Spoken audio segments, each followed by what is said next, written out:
Hi, how are you? Yeah, I think the last time I was in this room giving a talk was like 4 years ago, and it's really great to be back. I love coming back here and feeling the energy and the passion. Something about this was it was a TRX conference back then, and there's such energy here and so much energy in this room. So thank you guys for being here.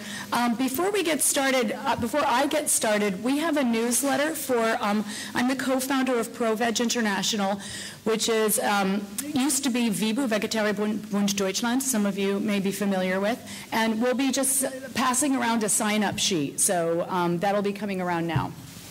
Is there anything else I need to say about it? You did a great job. That's a good job. Okay, I passed. Okay, so today I'm going to be talking about relationships and communication for vegans and vegetarians who have a very similar experience, some vegans might find surprising, based on my new book, Beyond Beliefs, which just came out a couple of weeks ago. We have copies here. If anybody would like, right after the talk, I'll be at a table by the entrance in the main hallway with books. So please come out there if you're interested in getting a book. So I wrote Beyond Beliefs because I had been, some of you know about my experience, I've been traveling for about 6 years around the world talking about veganism and Carnism, and I had the opportunity to meet with thousands and thousands of vegans and also vegetarians who were sharing their stories with me. And there was a consistent theme in their stories. Many people said that becoming vegan was like the most empowering experience of their lives, that they were so excited and so enthusiastic after having made this choice. And then, very often what happened was when they started sharing with other people in their lives this decision to become vegan and the empowerment and the excitement, that their enthusiasm quickly turned to shock and horror because of the reaction of the people in their lives and the people around them. How many of you can relate to this?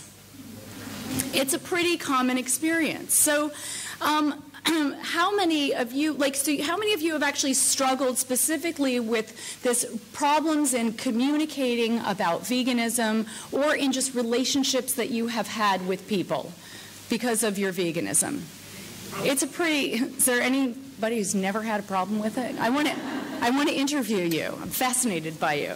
So before we get started with the presentation, with me talking, I'm curious to hear just a couple of examples of what are some of the most common problems that you've experienced with relationship or communication in veganism. You could just yell it out, and I'll repeat it for people who can't hear.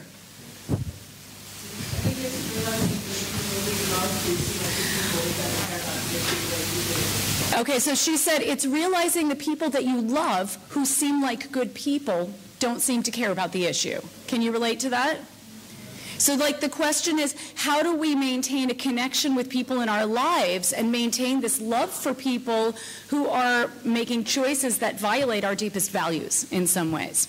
Any other examples of what's been hard? I usually get when I make an observation of what we have a microphone. Or something, they say, no, I don't want to get anything about it because I don't want to be different to my friends. Okay, so the comment was, when I start talking about just being vegan, it's like, I don't want to hear anything about it. Basically, right, don't tell me that you'll ruin my meal. I don't want to look at anything. I don't want to learn anything. Okay, how many of you can relate to that? Just completely, like, you feel silenced as soon as you open your mouth. Or maybe you don't even open your mouth and you feel silenced. So this is what we're going to talk about, what I'm going to talk about today, and I cover this much, much more extensively in my book, and I'll just go over some of the main points today. I want to start out by just talking about the importance of relationships in our lives, and I'm not just talking about intimate or romantic relationships here. I'm talking about all kinds of relationships. Research shows that people who have fulfilling, connected relationships are happier, they are healthier, they're at reduced risk for a variety of diseases, they live longer, and they even have greater career success. They achieve more of what they want to achieve, what they set out to achieve. So you can imagine the impact on us as vegans based on not only the absence of these relationships, but also the impact of the presence of disrupted relationships. So we pay a price. There's a cost for this. As individual vegans, we suffer. There's a tremendous amount of suffering and frustration among vegans. So on a personal level, we pay a price. But on a movement level, we also pay a price. There's a high cost to the movement. You know, we are ambassadors of the movement, for better or worse. And we can end up feeling drained, frustrated, misanthropic. Does that translate? Like, not liking humans. Can you relate a little bit? And it makes us less effective ambassadors for the movement. I mean, there is, in my observation, a tremendous amount of energy being siphoned out of the movement because of this exhaustion and frustration of disrupted relationships and communication. So that was what actually motivated me to write my book. I was imagining if vegans not only had disrupted relationships, but actually were able to create more fulfilling, connected relationships that created a platform for their veganism, I think this would do a tremendous service to the movement. And the good news is that relationship and communication breakdown are actually not inevitable, and they are reversible. And relationships that have struggled can be repaired and even strengthened. So I'm going to talk about what causes relationship and communication breakdown in the first place. There are three key issues, in my opinion. One is simply that we have limited education about relationships and communication. I've said this many times, and it bears repeating. I'm amazed that we can spend our entire life, that in school, for example, we have to learn complicated geometry that we might never need, or probably will never need to use in our lives, and we don't get a single lesson on how to have a healthy relationship and how to communicate effectively. So problem number one is we just don't have the awareness and the tools. And this isn't a problem among vegans only. This is a problem among people. Most people struggle with relationships and communication. However, the difference between veg and non-veg interactions, or this veg, non-veg, as I call it, ideological difference, creates added stress.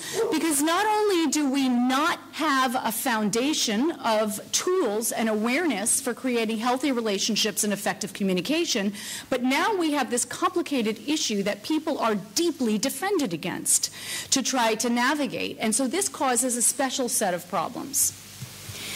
And the third reason is because being vegan causes stress. Being vegan is clearly one of the most empowering choices we can make and an incredibly important thing to do. And it also causes stress. Living as a vegan in a dominant non-vegan world is a challenge. We are, every day, our deepest values are offended when we walk out into the world. People treat us like we're crazy when we feel sadness looking at dead animals being butchered and eaten. People think, we spend our lives as vegans often cleaning up the mess made by others, and our efforts are often invisible at best and even ridiculed.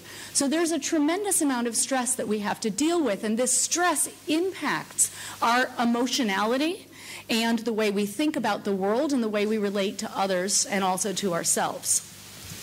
So I'm going to talk today about just a few principles and specific tips for improving all kinds of relationships and communication. And this applies to our relationships with other vegans, which are often not as healthy as they could be. How many of you notice that inter-vegan relationships between groups and different vegans also suffer and are problematic? You've seen this, right? You can relate. So everything I talk about today applies to inter-vegan relationships as well. So I want to just point out that underneath our ideologies, whether it's veganism, carnism, abolitionism, so-called welfareism, underneath our different ideologies is a relationship between people. And that is where our focus needs to be if we want to have healthy interpersonal dynamics and effective communications. Okay, so the first principle I want to talk about is keeping our relational immune system strong or resilient. Resilience is the ability to withstand and bounce back from stress. So I'd like you to think about your relationships having an immune system, just like your physical immune system. We get sick when our physical immune system is weaker than the germs that attack us or challenge us, right? So with relationships, our relationships are healthy and strong when we keep the immune system of the relationship stronger than the germs or the stresses that challenge it. And what I'll be talking about today are the principles for keeping your relationship or your relational immune system strong, and also identifying the specific germs or stresses that challenge relationships among vegans. Now, a strong relational immune system is secure and connected. Okay, take a minute to think about this. Chances are in your relationships, you are happier, you feel more fulfilled when you feel more secure and more connected. Can you relate to this? Think of these principles or these experiences on a spectrum or on a continuum. It's not that you're either secure or you're not, but you're more secure or less secure in relationships, and this also applies to in our communications. So now, relationships are all about needs. We feel secure and connected when our needs are being met. And the bottom line need of needs is the need for safety. So let me back up. Think about your relationships, intimate relationships, close friendships, family relationships. Chances are you are happy in your relationships when your needs are being met. And you're not happy when your needs are not being met. Your need to be listened to, your need to be intellectually stimulated maybe, your need to be seen as the individual you are, your need to be respected. You're happy when your needs are being met, and you're less happy when they're not. Make sense? The most important need is the need for safety in relationships. This is not just physical safety, but psychological or emotional safety. This is a challenge for many vegans in relationships with non-vegans, because traumatic triggers are everywhere. Traumatic triggers are things that trigger a memory of a traumatic experience or a traumatic event. And for many vegans, witnessing the slaughter of animals, the suffering of farmed animals, for example, causes a traumatic reaction.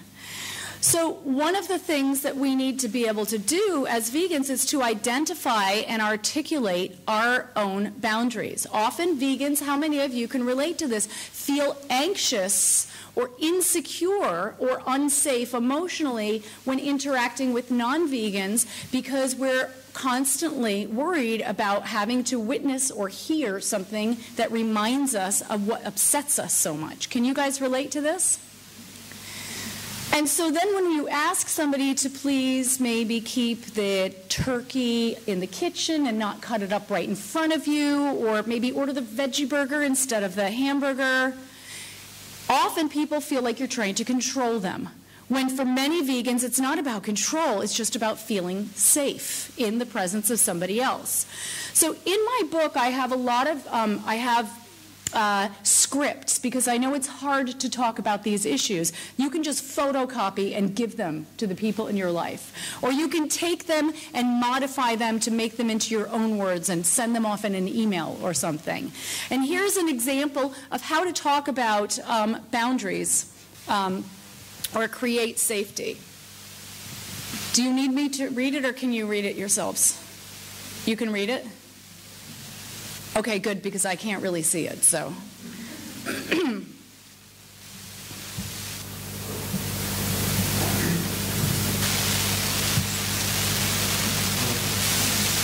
Kind of. So you're making it clear you're not asking the person to become vegan. You just want them to look at the world through your eyes. Now, somebody might respond to this and say, like, well, I don't care. That's your problem. You saw that stuff. You're upset about it. That's very good information for you to have. If there's a person in your life who you are saying, I feel really uncomfortable with this. I actually feel unsafe. I'm kind of traumatized by what I've seen. It's so hard for me to be around me and to see it. It hurts me. It's really hard for me. And they say, I don't care. That's important information for you to have about that relationship, because that's a violation of your dignity or your integrity. And it's really important that we have relationships that are respectful to us. So the other thing that we need to try to do as vegans is to get compassionately witnessed. Now, compassionate witnessing is something I've written about. The concept was created by a psychologist named Kathy Weingarten, and it's basically being seen and listened to. It's being seen. To be compassionately witnessed is to be seen for who you are, or who we are. Many vegans suffer quite a bit because we feel like we have to shrink ourselves to fit into our relationships. Because our veganism is misunderstood, we feel like we can't bring that part of ourselves into our relationships. We can't talk about some of the things that are the most painful for us and some of the things that we're most excited or proud of. Can you relate to this? And that's really hard. It's impossible to feel truly connected with somebody unless we feel like they truly see us and understand and accept us for who we are and value us for who we are. Often because there's so much defensiveness around meat eating, we feel like we can't do this. We can't share ourselves fully. So there's a way to ask for compassionate witnessing that increases the chances that you will get it from the people in your life. Again, you don't need to read this whole thing, but you can get the general idea. You can say to the person, I'm not asking you to be vegan. I just need you to know what the world looks like through my eyes so you understand me.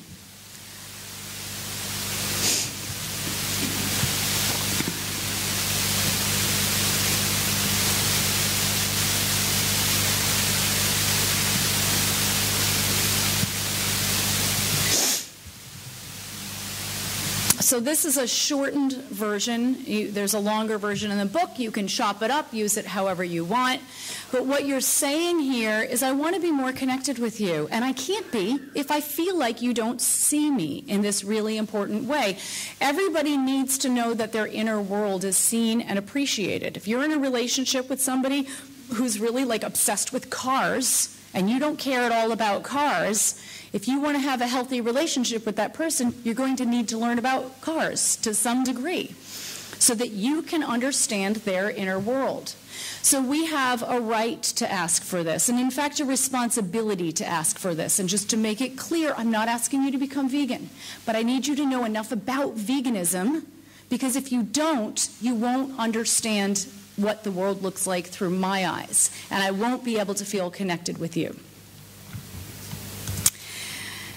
And it's also helpful to request that the people in your life become vegan allies. An ally is a supporter of a cause that's not really their own. So we, often think that we need somebody to go vegan in order to be connected with them. A lot of vegans work really hard to turn people in their lives vegan because we think, as long as you're eating animals, I can't feel connected with you. It's going to be too hard. Can you relate to this? Often, it's enough that the other person is a vegan ally. I have seen many people have wonderful relationships with, many vegans have wonderful relationships with non-vegans when the non-vegan becomes an ally. A vegan ally is a supporter of veganism and vegans, even though they're not vegan themselves. So they might say, I'm not ready to be fully vegan, but I really support you. I value you for being vegan. I can see why it's important, and I'm going to be that person who's sitting at the table with you, and if somebody makes an inappropriate comment or a disrespectful comment to you, I will speak out with you on your behalf. We all need to know that the people in our lives are allies to us, that they have our backs. So here's the last script that I'll share with you, and there are a few more in the book. A way that you can consider asking for a vegan ally.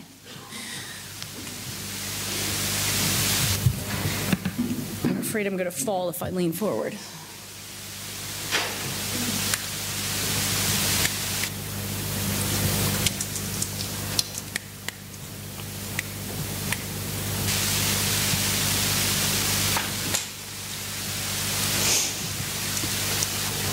I have in my book, in an appendix, I have a letter to a non-vegan, and it's, "Dear non-vegan, this is what my life is like as a vegan, and this is what I would love you to understand and what would be really helpful for me." So all of this is available, and I'm just using this as an example for you.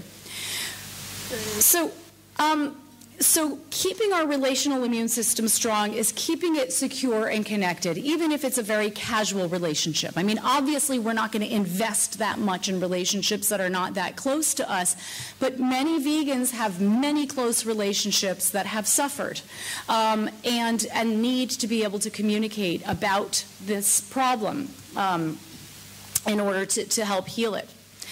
So the next principle I want to talk about is practicing integrity. When it comes to relationships, integrity is the North Star of relationships.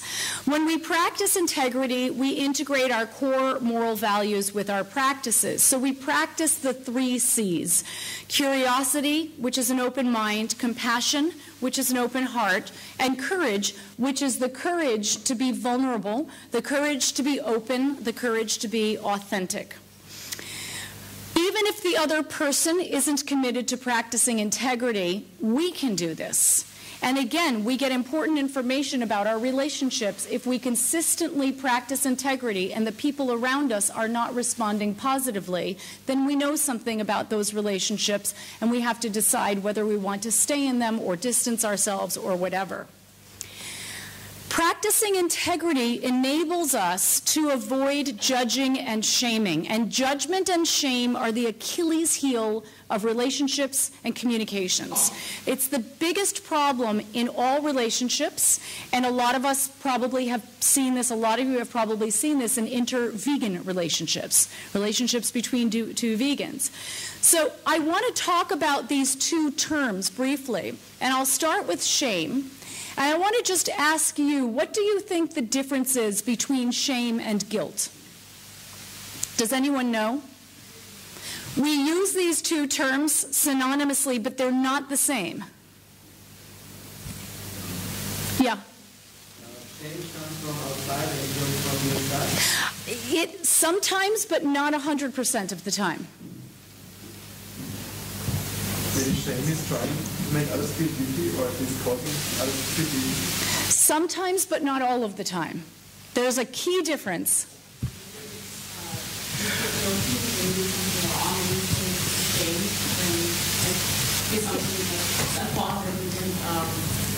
Okay. It's when you're guilty, you did something wrong, and when you feel ashamed, it's because maybe you didn't do anything wrong, but you feel ashamed of yourself for something good. Very, very close. So guilt is how we feel about our behavior. We feel guilty when we did something bad or wrong. Shame is how we feel about ourselves, our character. You get the difference? So shame is the feeling of being less than, being inferior, being less worthy than. Guilt can motivate us to take action and change our problematic behaviors. Most people carry around a lot of shame. Virtually all of us. We live in a shaming culture. We were born into a very, very messed up world. You know this better than many people. We live in a world that shames chronically. And so most of us carry around a lot of shame, and we spend a lot of energy, consciously or unconsciously, protecting ourselves against being further shamed. Shamed people generally do not do what we want them to do. They do the opposite. When we feel ashamed, we wrap ourselves in emotional armor to protect ourselves from feeling more shamed. Somebody who feels ashamed typically withdraws or attacks in self-defense. So when we shame somebody, it generally does not encourage them to be proactive in positive transformation of themselves and the world. What do you notice when you think about vegan messaging and vegan outreach? A lot of it is shaming, and it's very problematic. And in our relationships, we tend to engage in shaming behaviors as a way of for many, many reasons. But people who feel shamed do not feel secure and they do not feel connected. It is the most disconnecting emotion, quite likely, of all emotions. Judgment is the counterpart to shame. When we judge somebody, we look at them as inferior. We put ourselves in a higher level, morally or in other ways, and we look down on the person. You know how you feel when you're on the receiving end of judgment, right?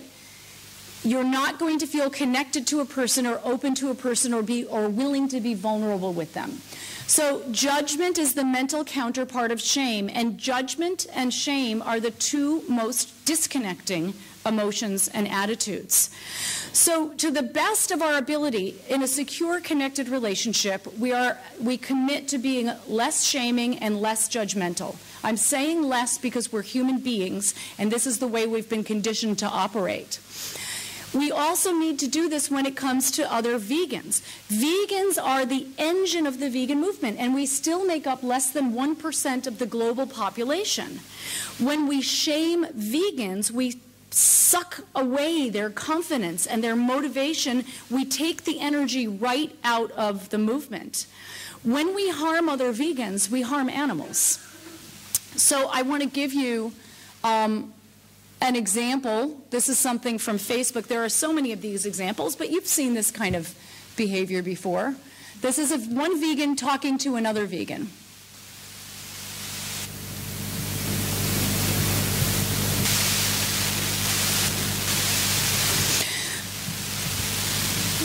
So when we practice integrity, when we harm vegans, we harm animals because we take away vegans' power and motivation. It's hard enough to be vegan in a non-vegan world. And those of us who are vegan tend to be very conscientious, very careful about the impact of our choices. We tend to feel guilty easily. So the last thing we need is other vegans shaming us and chipping away at our self-esteem and our sense of self-worth.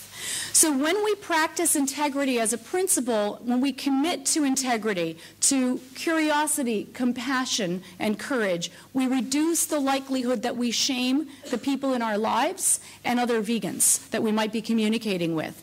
And we can recognize this when it's being done to us, because as vegans, we're often on the receiving end of shaming dynamics, of put-downs, of hostile humor. And we can start to recognize these dynamics or interactions as problematic as they are. Okay, so point 3 or principle 3 is to learn effective communication. I have a whole chapter on this in my book, and I give a 3-hour workshop on it sometimes. So I'm just going to go over a couple of points here. But effective communication is a method of communicating, and it is a set of practices or principles and practices that anybody can learn if they're committed to, and it significantly reduces the likelihood that we will have conflict. So often as vegans, we get really tongue-tied, like you feel so strongly about something, but you can't find the words to say it. You know what I'm talking about? Or then you do say it, and afterwards you think, oh, God. So I don't want to encourage perfectionism here. It's not easy to communicate effectively. And when we learn to improve our communication, we reduce the chances that we will be stressed and exhausted from talking to people. So I'll just talk about a couple of points here. One is to focus more on the process than the content of a communication. Every communication has these two parts, content and process. The content is, does anyone know? It's the subject. It's what we are talking about. The content is always changing. It can be veganism versus carnism. It could be whether we should stay home or go out on a Saturday night. So the content is the what. The process is the how. It's how we are communicating. Studies have shown that people remember much more of one than the other. Which do you think it is? The process.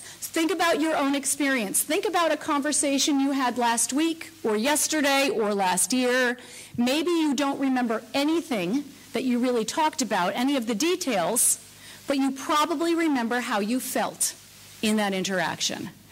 That's the process. A healthy process is a healthy process no matter what we are talking about. With a healthy process, we don't debate ideas. Our goal is simply mutual understanding. So when we have a healthy process, our goal is to be understood, for our thoughts and feelings to be communicated to the other, and to understand the other. Especially when we're talking about something like veganism, we often get caught up in the debate. We often get caught up in, like, if I could just convince you that my ideas are right, then everything will be fine.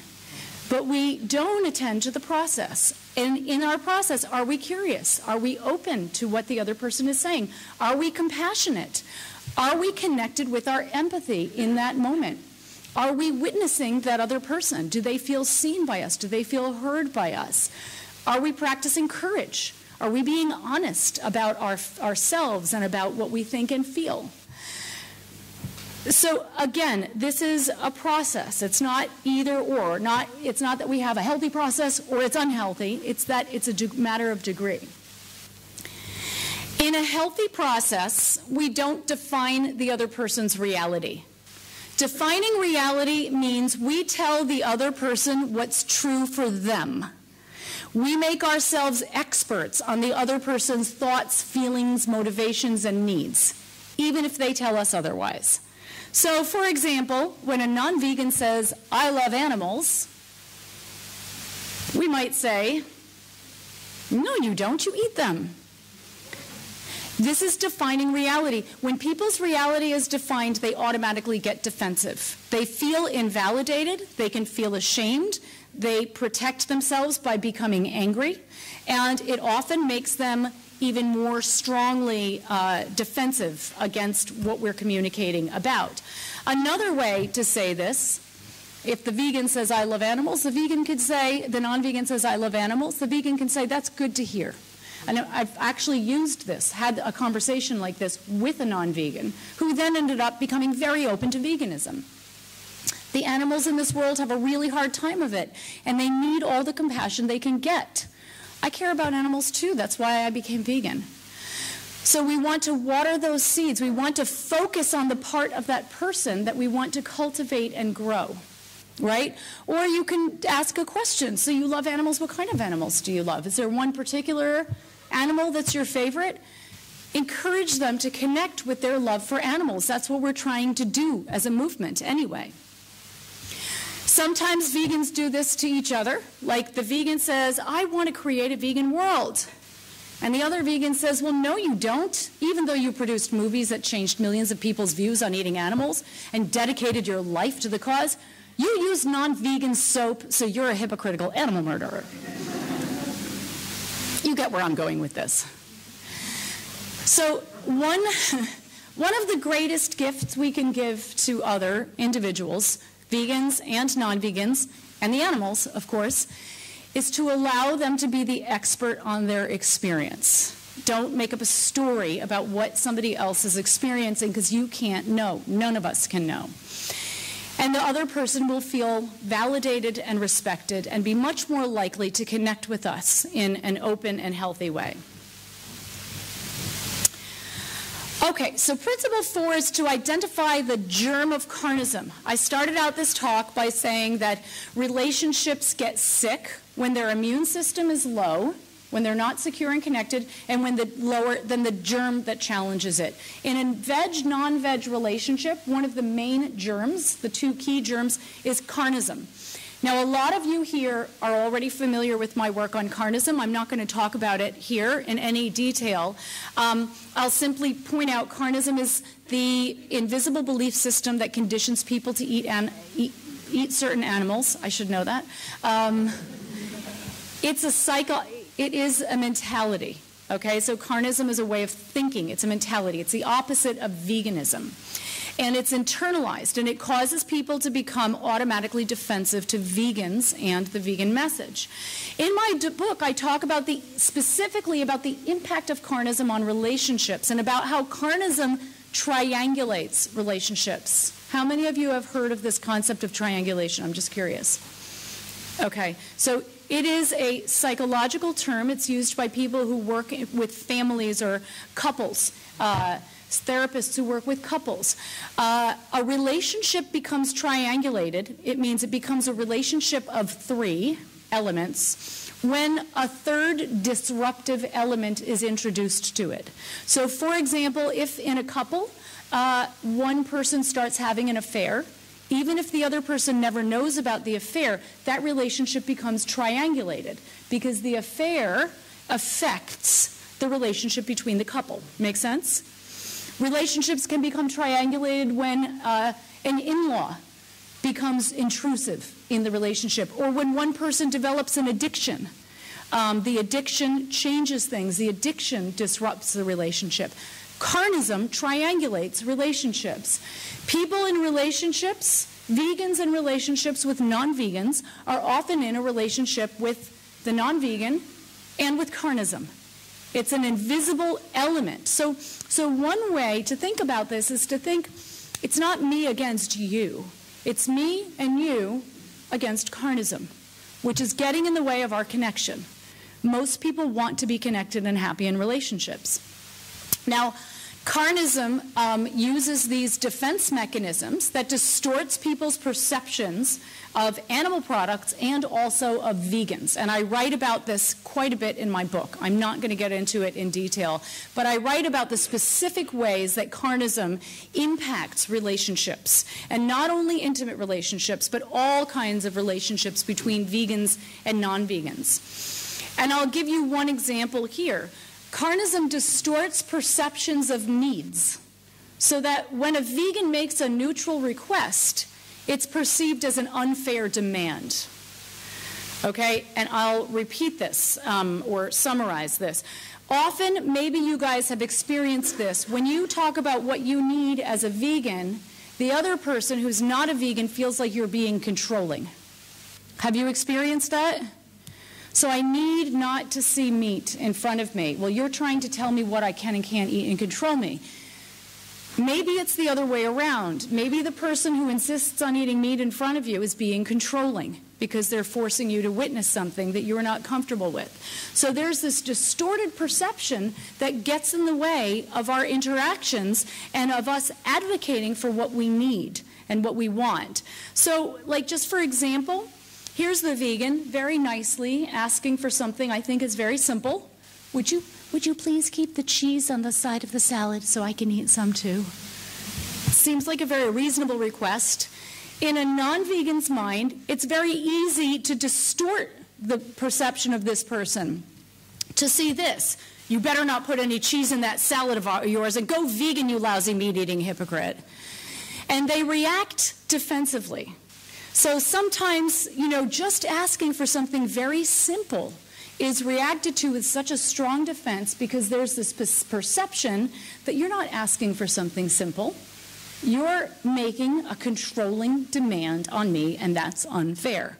How many of you have experienced this in your own life? I'm just curious. It's a very common experience among vegans. So recognizing this dynamic can really help to prevent it from happening. Now, the other germ, besides carnism, this is like a byproduct of carnism. It's a consequence of carnism, is secondary traumatic stress. So I have a whole chapter in my book on secondary traumatic stress as it applies specifically to vegans and veganism. But I want to just define this first. How many of you have heard of STS before? A few of you. How many of you have heard of PTSD, post-traumatic stress disorder? It's like what combat veterans experience after being in a war, for example, or being in combat. STS, so it's PTSD and STSD. D means disorder. I don't like to use the D because I don't think it's actually a disorder. STS is exactly the same as PTSD with one key difference. Does anyone know what that difference is? The object of the trauma, but you're the victim. Exactly. I'll repeat it. It's okay. You are not the direct victim of the trauma. You are a witness to the trauma, okay? So STS, or it is sometimes STSD if it grows into a disorder, which is not all the time. STS is exactly like PTSD, except it affects not the direct victims of the trauma, but the indirect victims, the witnesses to the trauma. And who's a witness? Who are witnesses? We are, right? So many vegans have a fairly high level of traumatization from having seen graphic imagery of animals suffering. And even if we're not actively looking at that, we know it's happening. And when we walk into the world, we see reminders everywhere where we go. It's almost impossible not to be traumatized in some way when you live in the midst of a global atrocity, which is simply a mass traumatic event, a global traumatic event that's continuing on and on. So we need to recognize, first of all, the symptoms of STS. So we might have emotional dysregulation. That means our emotions are out of whack. Maybe we feel too much. Maybe we don't feel enough. Maybe we go back and forth between these extremes. We feel like our efforts are not enough. It's never enough. Can you relate to this a little bit? We might have intrusive thoughts. These are images of the trauma that come in to intrude in our mind, like flashbacks, when we're not expecting them, just suddenly having an image of something terrible that you've seen. We might feel guilty when we feel good. As soon as we start feeling good, we think like, oh, the animals are suffering so much, I feel guilty for enjoying myself. We might become misanthropic, feeling like we lose faith in humanity. There are many symptoms. These get in our way of being able to connect with other people. They impact these experiences. STS impacts our relationship with ourselves and our relationships with others. It changes the way that we think, and it changes the way that we feel, and often also the way that we act. I have a whole talk I give just on STS, and in my book, like I said, I have a chapter on it that's specifically focused on vegans and STS. I'm going to point out one part, one element of it that is especially important. In my book, I talk about what I call the trauma narrative. What happens when we become traumatized is that we can look at the world through the lens of trauma. We can look at the world as though it's one giant traumatic event with only 3 roles to be played: victim, perpetrator, and hero. And then we exaggerate our perceptions of each. So for example, when you see your non-vegan friend eating a steak, you can think in your mind, oh, you're the reason those poor cows in the video I just saw were going through what they went through. Suddenly, that person becomes the ultimate perpetrator. But they're really 0.0000001% of the problem, but you can feel this exaggerated sense that they are somehow strongly responsible. We do the same thing to other vegans. You're either a hero or you're a perpetrator. So if you're not 100% vegan 100% of the time, then you're one of the bad guys. I believe that a lot of the problems that we have in the vegan movement is because of the trauma narrative that's basically hijacked many of our thoughts, so that we are having distorted perceptions of ourselves and each other and others. So when we recognize the trauma narrative, when we recognize secondary traumatic stress and take care of ourselves, we reduce its impact on us, and we are much better able to have healthy, connected relationships where we appreciate nuance. We can appreciate that good people participate in harmful practices, and it doesn't make them bad people. We can love non-vegans. We can respect vegans who don't practice veganism exactly the way that we do. The way that we manage secondary traumatic stress is to take care of our needs. This is the way to reduce trauma's impact on us. and build our own emotional immune system or psycho-emotional immune system. Many vegans are very good at focusing on the needs of the movement, not so good at focusing on our own needs. The number one thing that we can do if we want to support the vegan movement, one of the number one things we can do, a very important thing we can do, is to commit to taking care of ourselves, to practicing compassion towards self.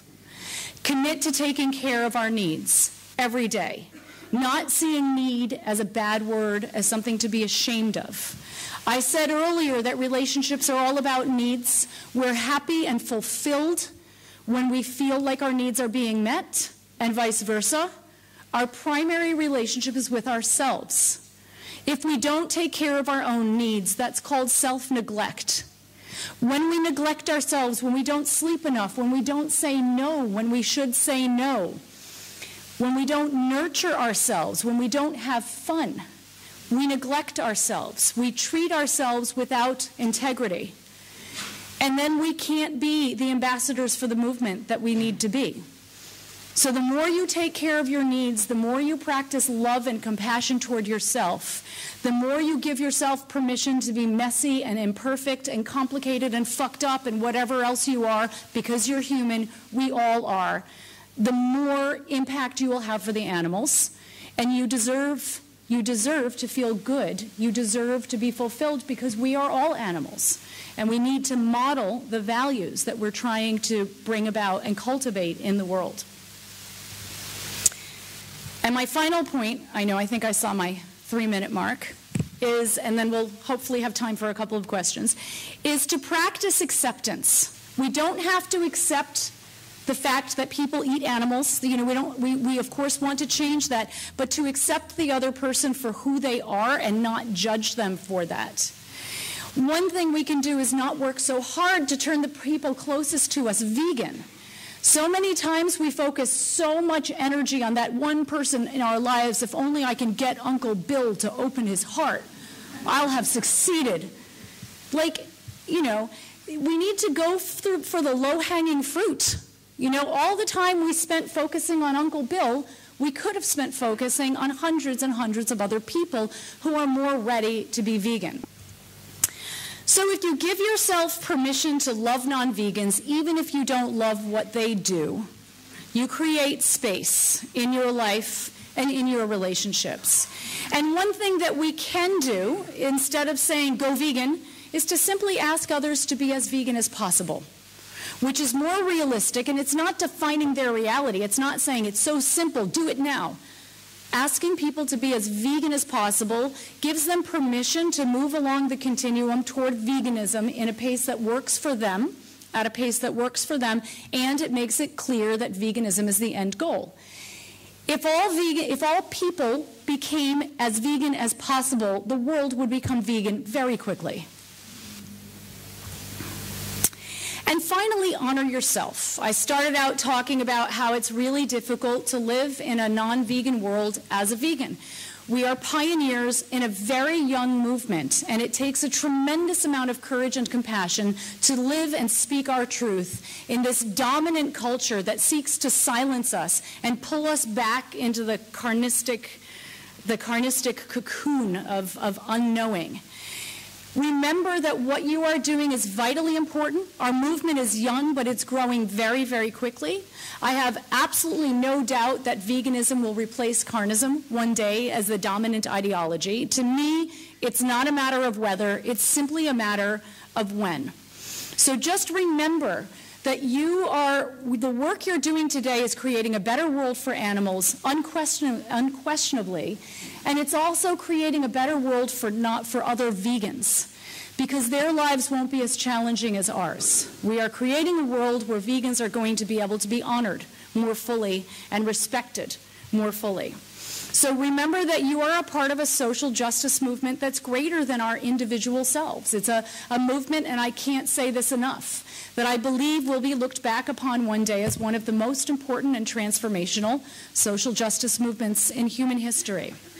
So I just want to end by thanking you guys for being part of the solution and for continuing to live your truth when it's often easier not to do so. So Thank you. I think we're right on time, so I'll wrap up here. Thank you so much.